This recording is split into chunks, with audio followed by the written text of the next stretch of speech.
صلاة من الله وأزكى السلام على المصطفى أحمد شفيع الأنام يخاف العذاب وهو في أمان ويخشى من البطش والانتقام فأحيا الظلام وعاد المنام إلى أن شكت قدماه الورى فخف من إلهك فكل عليم يخاف الإله ويرجو دوام ومن لن يخاف فهو جاهل سخيف وليس بعالم ولا بعمام فما علم إلا بخشية وخوف وذو الجهل يرتع مثل السوام.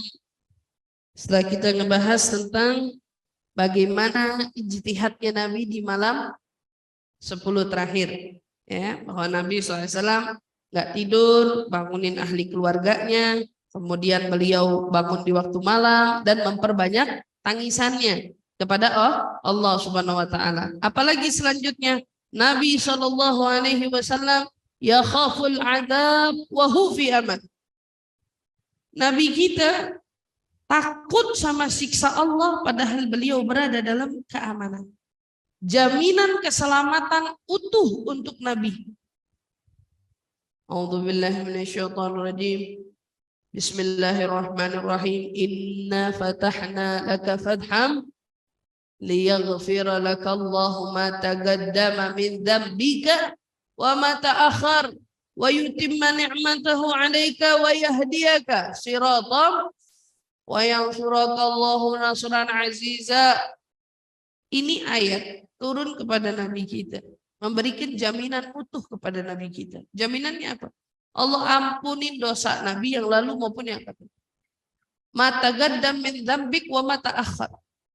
Artinya dosa diampunin, dijamin gak akan ada dosa, ditambah lagi yang bakal megang pintu surga kuncinya Nabi.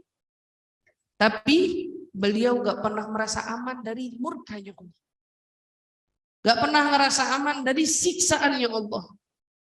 Kadang Nabi selalu mengingat bagaimana siksa Allah, ancaman Allah. Tapi terkadang kok kita jaminan pun gak ada, tapi mengingat pun tidak.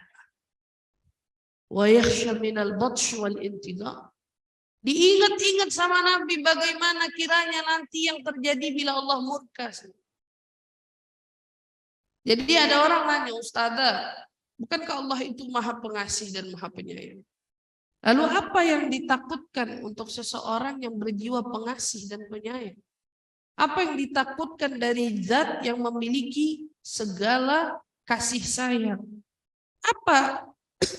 Rasa takutnya seperti apa?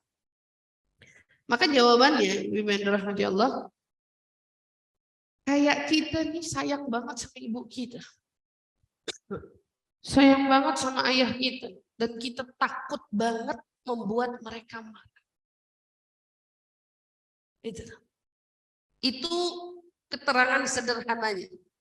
Artinya, takutnya Nabi, takutnya salafun salihin kepada murkanya Allah, kepada azabnya Allah, bukan tentang ngebayangin Allah itu ibaratnya kejam, ya, sanggup, tega, tidak, karena warahmati wasi'at kulli syai'. Kata Allah bilang rahmatku itu meliputi segala sesuatu. Tetapi saking mereka itu betul-betul mengasihi dan mencintai Allah, mereka nggak sampai hati ngebayangin kalau ada dari sikap mereka yang menyakiti Allah.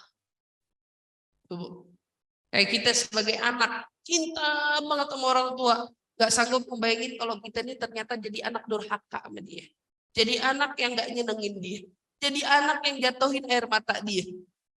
Beda kan rasanya? Jadi rasa takutnya itu adalah rasa takutnya mengecewakan, takutnya membuat murka, takutnya mereka marah, bukan berarti karena orang tua kita itu pemarah, tapi justru karena besarnya rasa cinta di hati kita kepada orang yang kita cintai.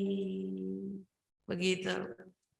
Apalagi fakhaf min ilahik fa kullu alim yakhaful ilah wa yarju dawam. Maka takutlah kamu kepada zat Allah Subhanahu wa taala, karena sesungguhnya alim, orang yang berilmu, semuanya takut sama Allah dan selalu mengharap belas kasih Allah, orang alim, orang cerdas, orang paham, orang ngerti, mereka semua begitu. Ada orang nggak ngerti tapi nggak apa, ada orang ngaku ngerti tapi nggak pernah memelas kepada Allah, nggak pernah berdoa, nggak pernah takut, nggak pernah, itu nggak ngerti namanya. Karena kalau orang ngerti dia pasti takut sama Allah. Wa man la yakhaffa wajhin sakhi. Lihat, siapa yang nggak punya rasa takut sama Allah, maka dia adalah orang yang jelas-jelas bodoh. Walaysa bi'alim wala bi'imam. Kalau nggak punya takut sama Allah, ini orang bukan orang berilmu, apalagi lah imam. Nggak. Nah, orang pasti takut sama Allah. Orang pasti dia takut sama Allah. Nah, kelewat Nabi SAW hidupin malam dengan penuh rasa khawatir dan takut sampai apa? Sampai terjadi pembengkakan dalam kakinya. Kaki Nabi sampai bengkak. Nah ini lucu nih Bu. Ada orang mengklaim ciri-ciri orang ahlu sujud dahinya hitam. Adakah orang yang lebih banyak sujudnya dari Nabi? Adakah orang yang lebih banyak ibadahnya dari Nabi? Tapi kenapa Nabi malah disifatin bengkak kaki bukan dahi hitam? Maka kalau ada orang beranggapan orang yang rajin ibadah adalah yang dahinya hitam, salah.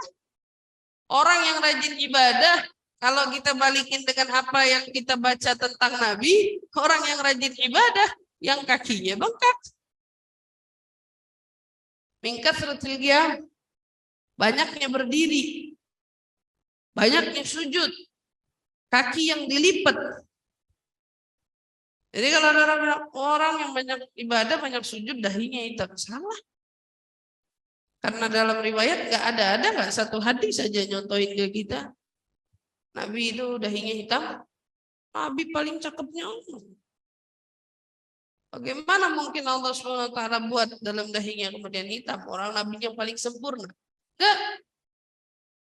Dan di sini Nabi kita bengkak kakinya min kasratil qiyam kasratil ibadah. Kaki bengkak karena banyaknya dia berdiri, banyaknya beliau sholat, sujud, banyaknya beliau duduk di antara dua sujud sampai membuat kakinya bengkak, kakinya bengkak. Gara-gara banyak ibadah. Ayo ibu-ibu yang dirahmati Allah, Ramadan hanya bagi tersisa dari kita beberapa hari saja.